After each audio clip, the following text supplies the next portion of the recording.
The next slate of Game Pass games have been shown off. Windows 11 is here and bringing PC more on par with the features from the Xbox Series X and S, and Halo Infinite is the most popular shooter in terms of hype right now.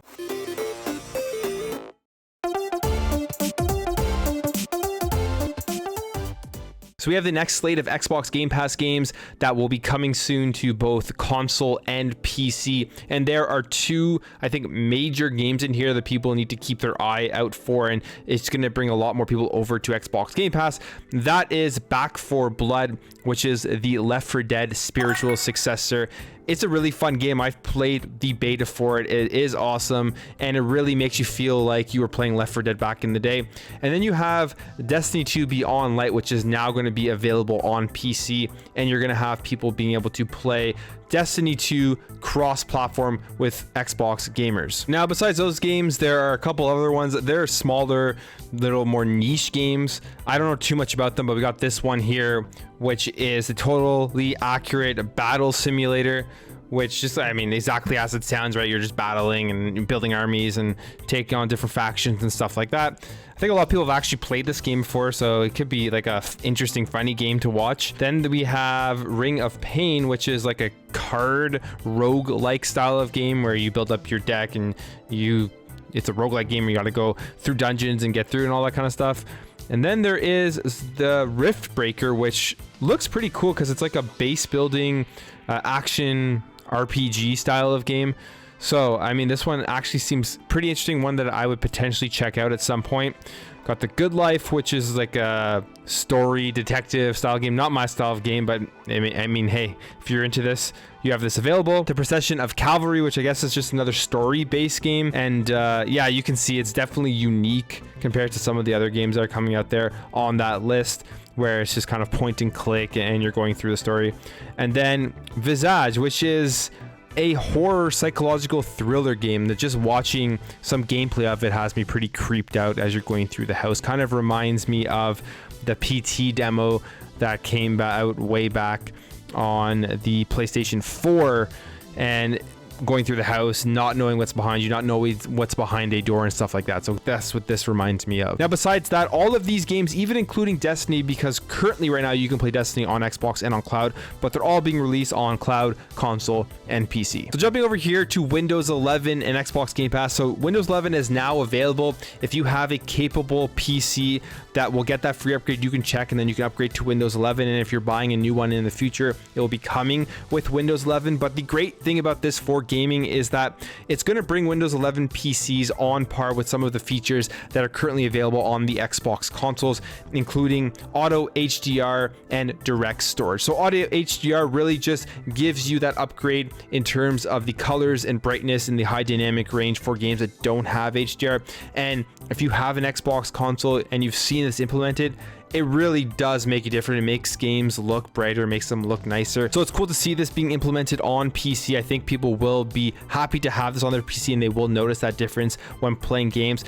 But an even bigger feature here that I think is awesome is it's going to now include the direct storage, which is one of the main reasons that the Xbox Series X and S games load so fast. Now, in terms of the auto HDR, this is going to be upgraded for over 1,000 DirectX 11 and DirectX 12 games. And in terms of direct storage, if you have an NVMe solid state drive and a DirectX 12 GPU, you're going to be able to get access to that. Now, the other great thing about Windows 11 is that the Xbox app is actually built right into the operating system, meaning that it'll just be a smoother experience. It'll be faster to open up the app, all that kind of stuff right when you load it up. I am actually going to get that upgrade to Windows 11 very soon.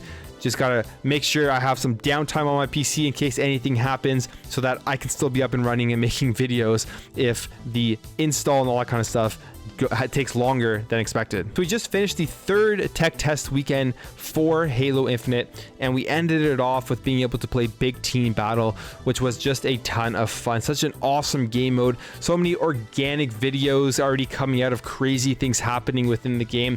And that's what's really exciting about Halo Infinite, especially with some of the new things like the grapple shot. You're going to be seeing tons of crazy stuff happening. Even I had some crazy stuff happening that I recorded just on my Xbox, and it was just fun to see. And overall, the gameplay, I think, is a very, very solid base of where we are with Halo Infinite, and it's going to continue to grow and improve as we go on further throughout the months and the years. But what else is very interesting is that the interest in Halo Infinite right now is above Call of Duty Vanguard and Battlefield 2042. So you may be thinking this makes a lot of sense because we just had the tech test. People will be Googling it. People will be talking about it on social media, trying to figure out how they could get in and actually play the game. And yeah, that does make sense, but I think because this game has a further out release date and it is only available on Xbox and PC, where if you're comparing this to Call of Duty Vanguard and Battlefield 2042, where it is going to be also available on PlayStation, I think this is a very good sign for the community, and we will continue to see Halo Infinite grow in popularity. And I don't think it's just because of the tech test there is that much interest in the game. I mean, it's been a while since we had a new Halo game, so that's one thing. You get a Call of Duty every year and you get a Battlefield every couple of years, but I think also people have been watching videos, they've been hearing the hype about it, hearing how enjoyable the multiplayer has been, and also that it's free to play, so they're getting excited for that eventual release on December 8th. And then we continue here looking at the excitement for Battlefield 2042 and Call of Duty Vanguard 2042. They have their open beta this weekend, so we know that that hype is going to increase a lot, and if it turns out to be good and people are really enjoying it, you know that that's going to be, I think, a really interesting battle between Halo Infinite and Battlefield 2042. But then you have Call of Duty Vanguard on the other end, which is the one that has the least amount of hype. And I think a lot of reason for this is just because it's just another Call of Duty game. I mean, I played the beta, it still has like that core fun gameplay, but it's just another Call of Duty game. They release them every single year, and there really isn't anything that exciting about this year's release of Call of Duty, but I still think it will sell very, very well. Anyways, guys, that's it for me. Let me know what you think about this in the comments below. Let me know what games here from this Game Pass list that you are going to want to play. Let me know what you think about Windows 11 getting some Xbox features. And out of the 3 main FPSs coming out this holiday season, which one are you most excited for? If you enjoyed this video, make sure to hit that thumbs up button. If you are new here and you enjoy what you saw throughout this video, you found it entertaining and informative, I'd really appreciate you hitting that subscribe button to help this channel grow, help grow this community, so we can have great conversations in the comments below. Thank you for watching. Thank you for your support, and I'll catch you in the next video.